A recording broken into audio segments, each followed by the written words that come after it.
मृत्यु के बाद आत्मा का सफ़र कैसा होता है? बस ये 5 ही होते हैं अंतिम यात्रा में साथ।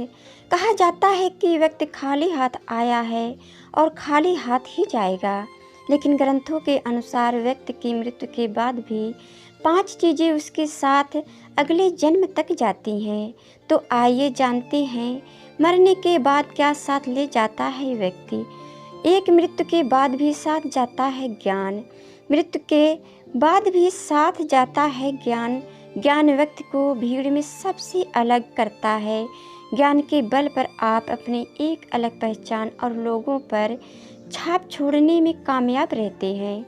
इसलिए अपनी मृत्यु से पहले पहले आप जितना ज्ञान ले लेंगे वह आपके बहुत काम आएगा।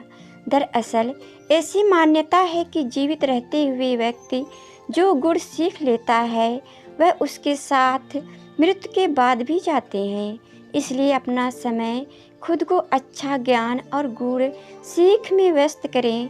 श्री गीता में भी इस बात का जिक्र किया गया है कि ज्ञान और दान कभी नष्ट नहीं होता है। 2, मृत्यु के बाद भी साथ जाता है कर्ज।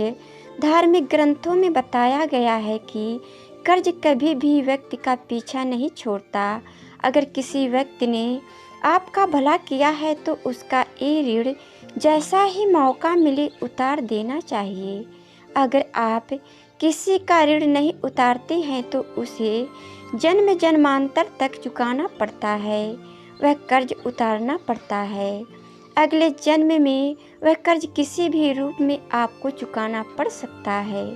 साथ, अगर आपने किसी को कर्ज दिया है और उस व्यक्ति की मृत्यु कर्ज चुकाने से पहले ही हो जाती है तो आपको भी बार बार जन्म लेना पड़ सकता है। इसलिए ऐसे व्यक्ति को उसकी मृत्यु के साथ ही माफ़ कर देना आपके लिए उचित रहेगा। 3, मृत्यु के बाद भी साथ जाती है वासना और मोह। ग्रंथों के अनुसार अगर किसी चीज़ को पाने की चाहत रखते हैं और वह चीज़ व्यक्ति को ना मिले तो मृत्यु के बाद भी उस चीज़ की वासना उसका पीछा नहीं छोड़ती। सांसारिक सुखों की चाहत रखना वासना ही है। वासना को लेकर विष्णु पुराण में एक कथा भी मौजूद है।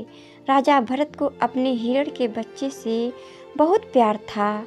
उसी के बारे में सोचते हुए उसने प्राण त्याग दिए। अगले जन्म में राजा को खुद हिरण रूप में जन्म लेना पड़ा। इसलिए कामना और वासना को अपने मन में हावी नहीं होने देना चाहिए। साथ ही किसी भी चीज़ को लेकर अधिक मोह माया नहीं होनी चाहिए। 4, मृत्यु के बाद भी साथ जाते हैं कर्म। गीता में कहा गया है कि मनुष्य जीवन बिना कर्म के संभव नहीं है। हर पल मनुष्य अच्छे या बुरे कर्म करता है।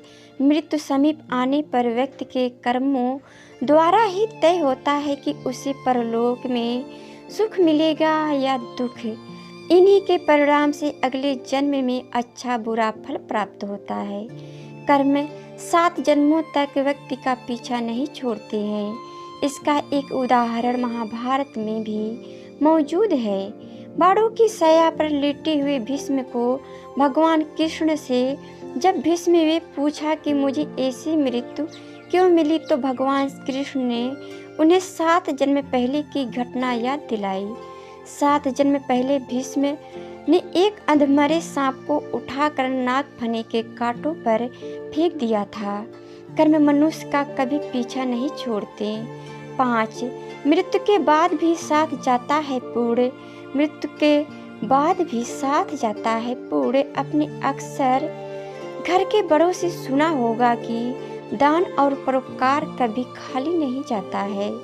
इसका जिक्र शास्त्रों में भी किया गया है। जीवन में अगर कोई अपरिचित व्यक्ति आपकी मदद करता है, इसका अर्थ है कि वह पिछले जन्म में आपके द्वारा किए गए दान और परोपकार को चुका रहा है। इसलिए दान पुण्य करते रहना चाहिए। यह व्यक्ति की मृत्यु के बाद भी इसके साथ जाते हैं।